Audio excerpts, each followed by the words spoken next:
บ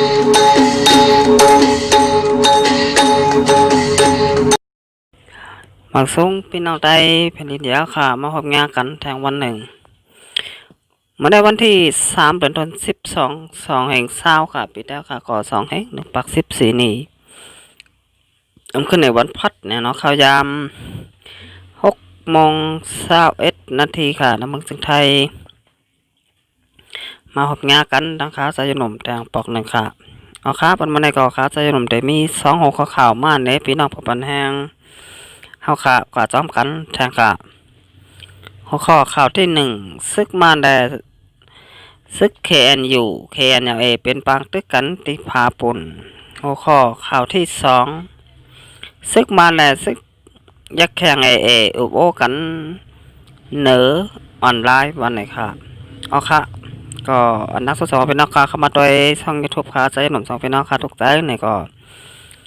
กดแชร์กดไลค์แล้วก็กดติดตามใบปันแทงคำหนึ่งค่ะพี่น้องค่ะแต่ละหันข่าวอ่อนทางเปิดเมื่อรายการพดต่างข่าวค่ะโอเคก็อ่อนทางสุดเนี่ยฮะเนาะก็มาย้อนตึกซ้อนพี่น้องจากกำลังสนายถึงแต่ค่ะให้อ่อนกันตรงโตตรงตื่นให้อ่อนกันมาถ่อมข่าวกันบ้านการเมืองกันนำค่ะวันเมื่อใน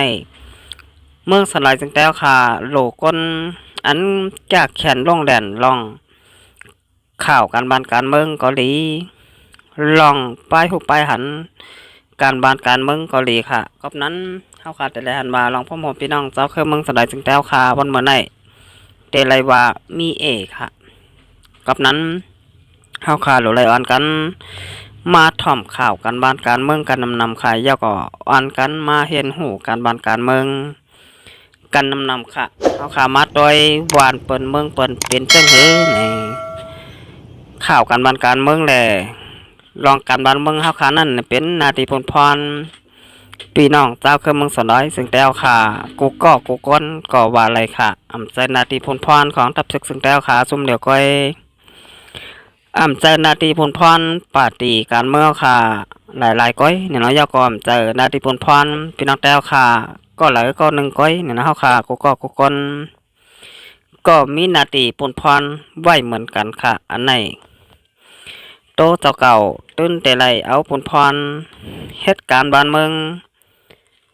ปองเป็นไรจังหือก็เฮ็ดกว่าจังนั้นนะฮะเนาะเฮาค่ะหมอเฮ็ดข่าวเฮ็ดเงาเนี่ยก็เฮ็ดกว่าค่ะหมอภาษาไทยก็เฮ็ดกว่าภาษาไทยก็เป็นสังกะหมอภาษาไต้เฮาค่ะเนี่ยก็เฮ็ดภาษาไต้หมอภาษาอังกฤษเนี่ยก็เฮ็ดกว่าภาษาอังกฤษ1 แคนดีเนี่ยฮะเนาะเฮาค่ะหมอเฮ็ดสังเนี่ยซ้ำมีแต่ฮักใจคือศึกษาในบ้านเมืองกว่าเฮ็ดสึกหันเป็นเอ็นแห้งแทงรอง1เหมือนกันค่ะอันนี้ก็แต่เลยว่าเป็นรองใหญ่เตะๆเนี่ยฮะเนาะเฮาค่ะเฮ็ดข่าวเฮ็ดเงาใครกว่าเฮ็ดสึกหันกวยมีเงินค้ำเนี่ยเนาะในก็กำแถมบันตับเสื้อเขาค่ะกว่าค่ะแหละหนังตับเสื้อค่ะปอเตมีแห้งใจตาต่อสู้ผู้เขียนเสแลติ๊กตุผู้เขียนให้ออกกว่าเมืองสน้อยซึ่งแต่เอาค่ะไรวันหน้าไรวันไหนนี่ก็ให้มันดูไรวันหน้าเนี่ยฮะเนาะเฮาค่ะพอแม่คนเมืองเกาหลีตับซึ่งเขากับเกาหลีปาร์ตี้การเมืองเฮาค่ะเกาหลีค่ะเราไล่พร้อมพร้อมกันเนี่ยเนาะ3พร้อมพร้อมค่ะพอแม่คนเมืองตับซึกเกี่ยวก็ปาร์ตี้การเมืองเฮาเนี่ยฮะเนาะเอาค่ะก็เฮาค่ะมาต้อยหัวข้อข่าวที่1อ่อนต่างสุดค่ะซึกมาแดซึกแขนอยู่แคนเอเป็นปางตึกกันที่ผาปุ่นซึกมาในหอบหลุมจะจัดยางตับซึกปลดปล่อยจะจัดยางแคนอยู่และแคนเป็นปางตึกกันที่เนยเจเวงต่อยโลเจตอนผาปุ่นเมืองยางเสียภายซึกมานมีรองหมัดเจ็บอีก1ตีเนปางตึกในเย้าเมื่อวันที่1 เดือนธันวาคม2 แห่งเศร้าเดือน12รอง2 คำปีใต้2 แห่ง1 ปัก14นี่ซึกมันตับข้ามายา339และตับกอง102ภายใต้กุมกำตับซุ้ม5ตับซึกปลดปล่อยเจสัดยาง KNU KNLA เป็นปางตึกกันแก็บ1ตีเนอร์เกกังวันโตล้อและวันที่กะล้อเนอเจเวงต่อยโลในเย้าสาวหันจอ ก็เลยโตผู้นางลุ่มตับจุ่มหาเคนอยู่และแคนเอลาดว่าเมื่อยามกลางหน7:10นั่นน่ะซึกมันตับข้ามายา339ภายใต้กุมกำเตืองซึกเจ๋งจานบันออกแลตับภายห่มลมอันเป็นตับกอง102ภายใต้กุมกำตับซุ่ม5 KN อยู่และ KNLA เป็นปังตึกกันนั่นน่ะใจเต้อยู่ลองตั้งอันได้เป็นปังตึกกันซ้ำภายซึกมันต้องหนึ่งมาแห้งหนาแลกลางคำก็เขาต้องหนึ่งป้าสั่งว่าเขาซึกมันเตกว่าตั้งอันมีก้นเฮานั่นไหนเฮาป่องแรงปั่นลงหน้ากลางคำก็อย่าเป๋เฮาลำจอมหลังซึกเฮาว่าไหนอยู่เสตาภายซึกมันซ้ำย้อมป่องแรงมาแหล่สั่งไรเป็นปางตึกกันมาว่าไหนคนมึงในพื้นที่แต่ว่าภายตับซุ่มหาเคนอยู่และ KNLA เอาหมักเย็บหมักผ่าตึกต่อซ้ายซึกมันเสไรเงี้ยว่าซึกมันมาเจ็บหมอกสีก็ไหนว่าไหนในวันที่1 เดือน12 2เขาย้ำใบวันอะไรหันเฟซบุ๊ก KNLA ปืนเผาออกไว้เมื่อเขาย้ำ2:22นั่นโฮมตุ่มเจ้าจัดยังตับซึกปลดปล่อยเจ้าจัดยัง KN อยู่และ KNLA ออกฤทธิ์ปืนเผาตึกย้อนตับซึกมานบ่าให้ถอนตับออกในนาที KN อยู่และ KNLA เสียงแหล่ให้ถอนตับเย้าโตในปี2เสียงในว่าไหนเจ้ากาเขียนอยู่และ KNLA ลงลายมือหรือความหมาย NCA มาในข่าวตั้งหาปีในซึกมันตั้งตับซึกยาง KN อยู่และ KNLA เป็นปางตึกกันในพื้นที่ตับซุ่มหา KN อยู่และ KNLA น้ำบนสุดในเมืองยางอันซึกสองฝ่ายแข่งการซึกนั่นก็ปื้นตีเนื้อเสียตอนผ่าปุ่นกำเหลียวว่าไหนเกี่ยวเลยลองปังตึกแลลอง KN อยู่และ KNLA ตกย้อนหักซึกมันถอนตับออกเนื้อนาทีคุ้มกำของ KN อยู่และ KNLA นั่นไปไล่หันภายซึกมันตอบลาติสื่อข่าวจุ่มเหลอในเย้าเอาค่ะอันนี้ก็เข้าขาดไล่หันว่าปังตึกมีอยู่นะมึงสนอยจึงแต้วค่ะถัดเย้าก็ไว้เนี่ยเนาะเอาค่ะเขาก็จะได้เห็นมาบ้านเสตับซึกพี่น้องย่างเขาเนี่ยเนาะ KN อยู่และ KNLA ปืนเผากว่าให้ซึกมันถอนตับออกกว่าในเมืองยางตั้งเสียงตั้งมดให้ถอนเสียงมดภายในปี2เสียงไหนว่าไหนเนี่ยเนาะก็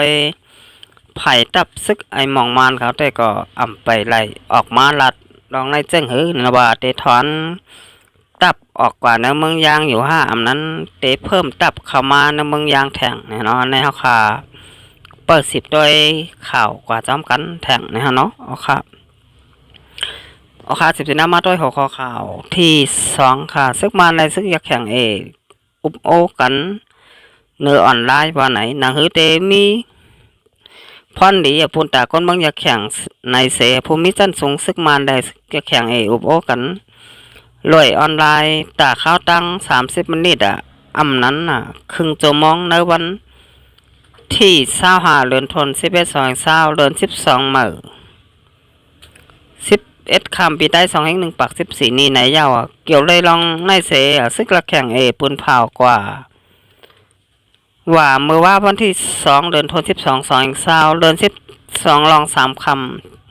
ปีใต้ก็2/1ปัก14นี้นั่นว่าเนื้อปังอบโอในไล่อบโอกันกว่ามีอยู่3ข้อที่1อบโอกันลองแต่เดจะเฮ็ดปังเล็กตังเกาเจเบงเมืองอยากแข่งข้อที่2เอาลองห่มลมในการต่อส่งเขานำตั้งกินกำแถมปันลองอยู่สร้างกินเศร้าเครื่องกำแกมปลาอยู่หลีคนเมือง3ให้สืบทิ้งซิมลองหยุ่มยำมาลองป่องใจแลลองมุดกือเนื้อเกกัง2 ภายในเย้าขายสู้ค่าผู้คานปากซึกละแข่งตอบลาติสื่อข่าวไว้ว่าภูมิจันส่งซึกมาแลซึกละแข่งเฮาอุบโอกันกว่า3 คอก้อยกาด้านใดอุบกันหอยอยมันกาหืออุบกันไว้ข้าวมันก้อยว่าไหนเนื้อปางอุบโอ กันปอกกำไหนอภัยซึกมันยังตกย้อนป่าว่าเมื่อพ้องมีปังตึกนั่นเฮาปันลองห่มลมลองกว่ามาไปก้นมึงเตรียมไล่ปิกอึดเส้นตังอำบาเส้นตังนำเส้นตังดินก็เหย่าเตไล่เฮ่หามลองต่อส่งเขานำตังกินก้นมึงแหล่หนังหือเตมีลองห่มลมลองกัดเย็นนั่นเฮาหาตังเกลิดปันก้นมึงเจออันอยู่สร้างกินเศร้าเนื้อปุ่นตีใกล้เป็นปางตึกเจอในบ้านไหนนังหือคนมึงอยากแข่งปอดเตไรอยู่กัดเย็นนั่นคักตอนอ่อนตั้งสุดแต่ซึกมันได้ซึกอยากแข่งสองฝ่ายเตะอุโบกันเนื้อออนไลน์แต่เตะฮบทบอุโบต่อหน้ากันได้นั่นก็ไล่ลาดไว้เนื้อซุ้มเกกังมันเย่าเนื้อเกกังไปสร้างฮบทบอุโบกันในซึกอยากแข่งตึกโซนใบว่าอย่าเป๋อะไรห้องซุ้มตะแคงว่าเป็นซุ้มก่อการให้ในเย้าเอาค่ะนี่ก็เป็นซึกมารได้ซึกพี่น้องอยากแข่งเฮานี่เนาะซึกอยากแข่งก็ไล่อุปโอกันผู้นำสูงสุดตั้งสองฝ่ายนี่เนาะซึกมารได้ซึกอยากแข่งอุปโอกันกว่าว่าหลายลองหลายตั้งเหมือนกันค่ะก็3 ข้อนี่เนาะลองตาเตสะเทศปางเลือกตังนะมึงอยากแข่งไรตาเกาเจเบ้งเนี่ยเนาะยาวก่อตาเต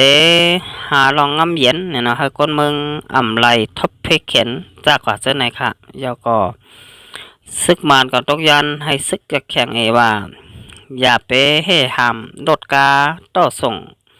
เข้านำตั้งกินก้นมึงเนี่ยเนาะเอาค่ะอันนี้ก็ว่าเนื้อมึงอยากแข่งในปางตึกใกล้เปลี่ยนอยู่เคยยาวเตไรว่าเคยเยอะหรือในเมืองสลายจึงได้เอาแทงก็ว่าไรค่ะก็นั้นอันนี้ก็เตไรว่าเป็นรองหลีตอนตับพี่น้องคนเมืองอยู่เนี่ยฮะเนาะสังวาซึกตั้งสองฝ่ายอุบโอตกลงไรเจอขึ้นปังตึกกันกว่าเนี่ยฮะเนาะก็ว่าปังตึกก็เป็นมาปียาวข้าวหึงเตะค่ะข้าวตัง70 ปีไปเนี่ยเนาะอำไปมีจุ่มเหลือ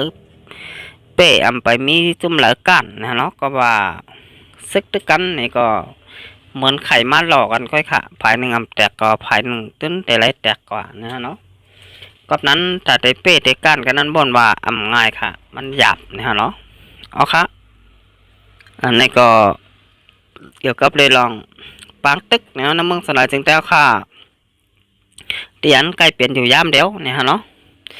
บาแต่เป็นน้ำเมืองอยากแข่งเกาหลีในเมืองปีนองยางเขาเกาหลีค่ะน้ำเมืองสลายจึงแต้วค่ะเกาหลีนี่ปางตึกไปลดย่ำลงกว่าไหลเนี่ยเนาะเด็กสมาซึกมานปืนเผากึดปางตึกภายเลี้ยวแทง1 เดือนเสตะเนี่ยเนาะตั้งแต่วันที่1 เดือนธันวาคม2 แห่งเศร้าค่ะถึงวันที่31 2 แห่งเศร้าไหนบ้านไหนเนี่ยเนาะก้อยมีเพอฮับพ้องเลยว่าปางตึกเตเกิดขึ้นแทงนะฮะเนาะออกค่ะอันนี้ก็ค่ะออนกันเปิด10 ตัวกว่าจอมเงาลายจอมกันแทงขาบาซึกมันเตมาเงาลายแทงจึงหือนี่ฮะเนาะเอาครับข้ากับนายก็ใจลมนายก็เตมาลาดปันความไทยกว่าอิดออดเนาะหนังเพชรแผ่นขับ FC เปิ่นก็ย้อนมาเนี่ยเนาะเปิ่นใครหูลองข่าวการบ้านการเมืองในเมืองสลายจึงแต้วขาย่ำเดียวเปลี่ยนไปจึงหือเนี่ยเนาะปังตึกมีอยู่ค่าเนี่ยเนาะสมมติขลาดความไทยก้อยอันใดก็FC แฟนคลับมาเดินพี่น้องชาวไทยและชาวโลกเปิ้นก็ปองเซอและเข้าเซอแนวกับนั้นข้าใจหนุ่มเนี่ยก็ได้มายันลาดปันความไทยกว่าอีกนึงเนี่ยฮะเนาะเอาครับสวัสดีครับพี่น้องชาวไทยและชาวโลกครับวันนี้ก็มาพบกับผมใจยันหนุ่มอีก1 วันนะครับครับวันนี้ก็จะมาพูดเรื่องเกี่ยวกับในประเทศพม่านะครับในรัฐต่างๆที่โซนกลุ่มน้อยอยู่นะครับเมื่อวานวันที่1วันที่2นะครับวันที่2 ธันวาคมนะครับ2020เราจะได้หันว่าพี่น้องสาวกะเหรี่ยงนะครับที่อยู่ในรัฐกะเหรี่ยงอยู่ในประเทศพม่านะครับก็ได้ออกมาประกาศนะครับเรียกร้องให้ทหารพม่าถอนกำลังออกไปในพื้นที่รัฐกะเหรี่ยงให้หมดภายในสิ้นปีนี้นะครับ2020นี้นะครับอันนี้ก็ ไม่รู้ว่ารัฐบาลพม่าและทานพม่าจะว่ายังไงนะครับ แต่ตั้งแต่สมัยก่อนโน้นนะครับ ถึงสมัยนี้ทานพม่าเสริมกำลังเข้าในพื้นที่รัฐต่างๆนะไม่ว่าจะเป็นรัฐกะเหรี่ยงรัฐยะไข่รัฐกสินรัฐมอญทุกรัฐนะครับที่อยู่ในประเทศพม่าทุกวันนี้ทานพม่าเต็มบ้านเต็มเมืองไปหมดแล้วนะครับ อันนี้นะครับเราจะได้เห็นว่าทานพม่าผมคิดว่าคงไม่ยอมถอนกำลังออกไปง่ายๆนะครับทุกวันนี้ทานพม่ามีทุกพื้นที่ในรัฐต่างๆนะครับที่เป็นส่วนกลุ่มน้อยปกครองตัวเองอยู่นะครับครับอันนี้ก็เรื่องต่อมาเราจะเลยเห็นว่าตั้งแต่ทหาร KNU และ KNLA ประกาศให้ทหารพม่าถอนกำลังออกไปในพื้นที่รัฐกะเหรี่ยงให้หมดนะครับภายในสิ้นปีนี้ก็คือ 2020 นี้นะครับแต่ทหารพม่ายังเสริมกำลังเข้าในพื้นที่รัฐกะเหรี่ยง KNU KNLA อีกนะครับได้เกิดการปะทะกันเกิดขึ้นนะครับในพื้นที่จังหวัดผาปุ่นนะครับทำให้ทหารพม่าบาดเจ็บไป4 นายนะครับแต่เสียชีวิตนั้นก็ยังไม่มีข่าวออกมานะครับมีแต่ข่าวบอกว่าทหารพม่าได้บาดเจ็บไป4 นายนะครับการสู้รบที่เกิดขึ้นนะครับการสู้รบนี้ก็เกิดขึ้นวันที่1นะครับวันที่1 ธันวาคม 2020 นี้นะครับวันที่1ที่ผ่านมาวันนี้ก็วันที่3นะครับการสู้รบได้เกิดขึ้นที่รัฐกะเหรี่ยงนะครับจังหวัดผาปุ่นจังหวัดนี้ทหารพม่าและทหารกะเหรี่ยง KNU และ KNLA ได้เกิดการปะทะกันบ่อยครั้งนะครับเรื่องนี้ทำให้ทหาร KNU และ KNLA นะครับเรียกร้องไปอย่างทหารพม่าให้ถอยทัพกลับไปอย่างประเทศพม่าครับไม่ต้องอยู่แล้วรัฐกะเหรี่ยงเพราะว่าเกิดการปะทะและการสู้รบกันบ่อยครั้งนะครับทำให้พี่น้องประชาชนไล่หนีการสู้รบไปอยู่ในเมืองหลงแล้วก็ไปอยู่ตามวัดวาต่างๆนะครับทำให้พี่น้องประชาชนไม่มีความปลอดภัยในทรัพย์สินและชีวิตนะครับอันนี้ก็เป็นข้อเรียกร้องของทหารกะเหรี่ยงนะครับ KNU และ KNLA เรียกร้องให้ทหารพม่าถอนกำลังออกไปจากรัฐกะเหรี่ยงให้หมดภายในสิ้นปีนี้นะครับอันนี้ก็รอรู้กันต่อไปนะครับว่ารอรู้ท่าทีของโฆษกกองทัพพม่าจะออกมาประกาศว่าอย่างไงนะครับจะยอมถอยทัพกลับไปอย่างประเทศพม่าหรือว่าจะเสริมกำลังเข้ามาในพื้นที่รัฐกะเหรี่ยงอีกนะครับครับแล้วก็เราดูกันต่อไปว่าจะมีเมื่อหนังกองกำลังกุษัตไทยใหญ่แล้วก็ลีนะครับไม่ว่าจะเป็นกองกำลังกุษัตไทยใหญ่กองกำลังกุษัตรัฐต่างๆไม่ว่าเป็นรัฐมอญรัฐกสินแล้วก็รัฐยะไข่ก็มีอีกหลายๆรัฐนะครับจะออกมาเรียกร้องตามรัฐกะเหรี่ยงไหมนะครับว่าอยากให้รัฐบาลท่านพม่าถึงเวลาแล้วนะครับมาอยู่ในรัฐต่างๆเป็นเวลายาวนานนะครับ73 ปีการปกครองประเทศของท่านพม่านะครับประเทศก็ไม่เจริญรุ่งเรืองนะครับตกต่ำไปทุกวันนะครับถึงทุกวันนี้ทำให้พี่น้องที่เป็นเจ้าของประเทศและเป็นเจ้าของรัฐต่างๆนะครับต้องหนีการสู้รบและหนีการปราบปรามของรัฐบาลท่านพม่านะครับก็ไปอยู่ในเมืองต่างๆนะครับไม่ว่าจะเป็นหนีมาอยู่ในประเทศไทยก็มากมายนะครับหนีไปอยู่ประเทศจีนก็มีและประเทศต่างๆทั่วโลกนะครับทุกวันนี้ครับสำหรับวันนี้ก็ผมจะมาพูดเพียงเท่านี้นะครับแล้วค่อยมาเจอกันใหม่วันหน้านะครับสำหรับวันนี้ก็สวัสดีครับ